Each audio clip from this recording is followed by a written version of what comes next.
They are gonna hate me for this. Breaking some rules. Thursday on the Lake House Kitchen. Hey everybody! This week on the Lake House Kitchen, we are featuring 5 random items from our house, or room, or crawl space, place of residence, like Harry Potter closet, whatever you know, we're gonna 5 things.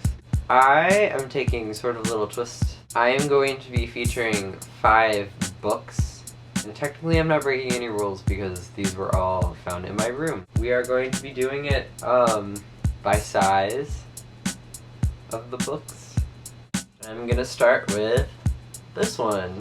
It is called The Luck of the Irish, and I believe I got it in Ireland when we went there when I was like 8 years old. And it's just this cool little book of all of these different Irish phrases. It's a cool little book. I like it a lot. This next book is very near and dear to my heart. It is my favorite book I've read up to date. And I don't read a lot of books because I'm impatient.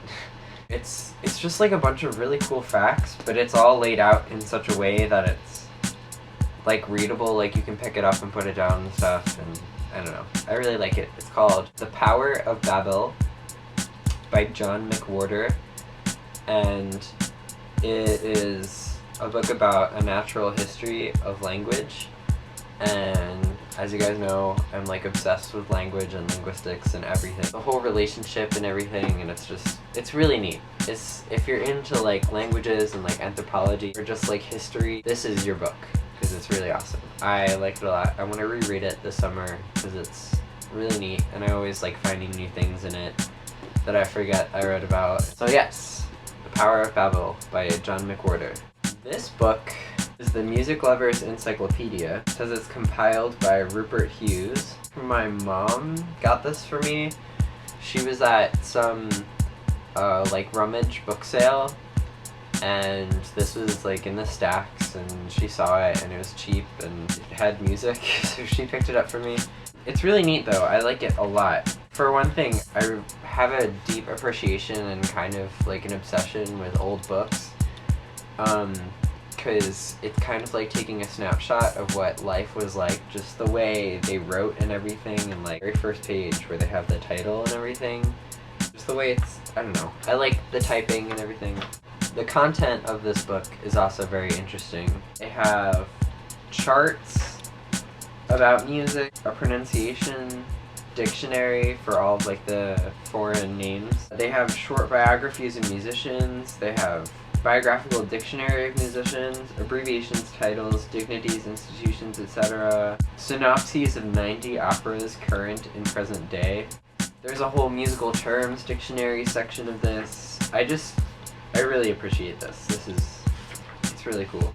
This next one is not really a book.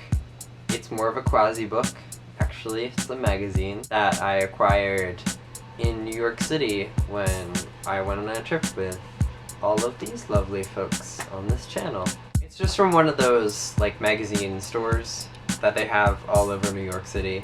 And actually Marcus got a couple magazines from the same place. They were really cool. They were from all over the world, and a bunch of them were like independent publishers, magazines you've probably never heard of. So this particular one is by a company from the Netherlands, and it is Elephant, the Arts and Visual Culture magazine. And I like it a lot. It's just so neat. Like there are so many awesome pictures and design stuff in here, like I don't even know. They feature like all these different artists. They have all these paintings and stuff, and like graphic design and prints and stuff.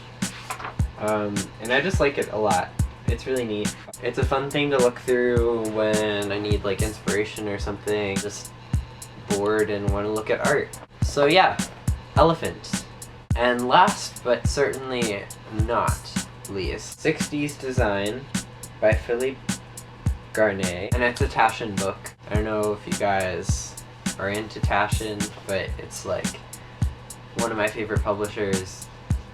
So many just awesome books. I have another one up there that's 1,000 record covers, like vinyl covers. And one of the things I really like is the fashions and design of the 1960s, and this is like everything about this book I just admire so much. I got this in Munich. It has all these like floor plans for these crazy homes and stuff. They talk about fashion and architecture and furniture and also graphic design, which I really like.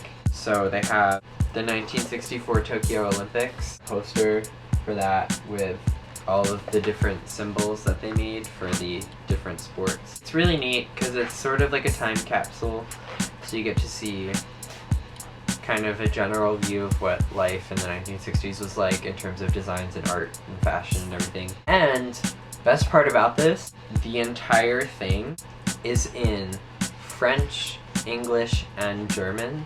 60s design. Alright, thanks everybody for watching my 5 random things. I hope everybody subscribes to this channel because we're going to be throwing out a lot of really awesome stuff in the future. Yeah, the Lake House Kitchen doesn't get much better than that. It's Marcus, I won't see you tomorrow because you're in Denmark.